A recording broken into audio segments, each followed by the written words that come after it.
بسم الله الرحمن الرحيم. تبارك الذي بيده الملك وهو على كل شيء قدير، الذي خلق الموت والحياة ليبلوكم أيكم أحسن عملا وهو العزيز الغفور، الذي خلق 7 سماوات طباقا ما ترى في خلق الرحمن من تفاوت فارجع البصر هل ترى من فطور ثم ارجع البصر كرتين ينقلب إليك البصر خاسئا وهو حسير، ولقد زينا السماء الدنيا بمصابيح وجعلناها رجوما للشياطين وأعتدنا لهم عذاب السعير، وللذين كفروا بربهم عذاب جهنم وبئس المصير، إذا ألقوا فيها سمعوا لها شهيقا وهي تفور تكاد تميز من الغيظ، كلما ألقي فيها فوج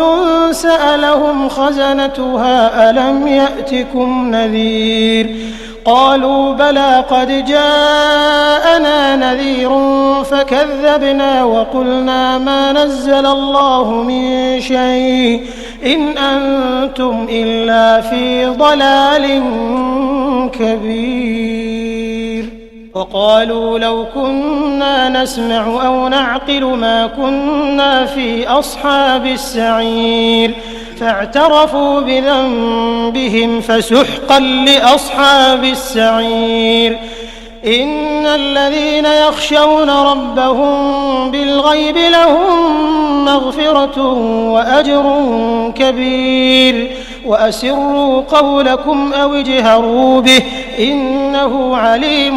بذات الصدور، ألا يعلم من خلق وهو اللطيف الخبير، هو الذي جعل لكم الأرض ذلولا فامشوا في مناكبها وكلوا من رزقه وإليه النشور،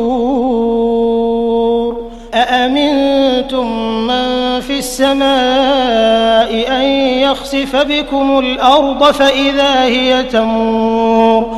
أم أمنتم من في السماء أن يرسل عليكم حاصبا فستعلمون كيف نذير، ولقد كذب الذين من قبلهم فكيف كان نكير، أولم يروا إلى الطير فوقهم صافات ويقبضن ما يمسكهن إلا الرحمن إنه بكل شيء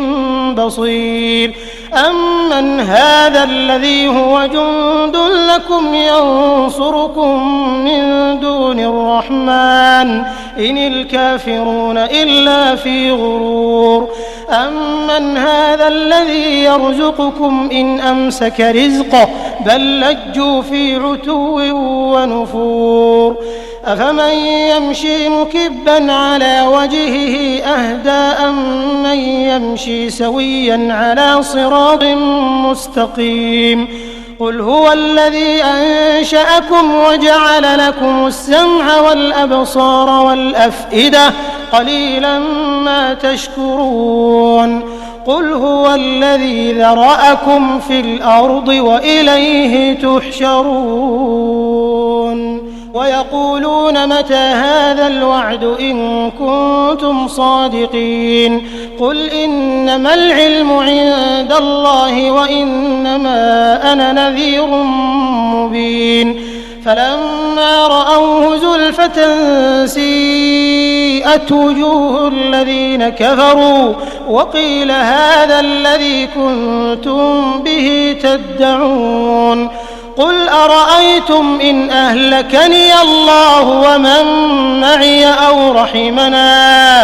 أو رحمنا فمن يجير الكافرين من عذاب أليم، قل هو الرحمن آمنا به وعليه توكلنا فستعلمون من هو في ضلال مبين قل أرأيتم إن أصبح ماؤكم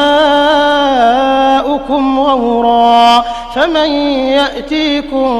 بماء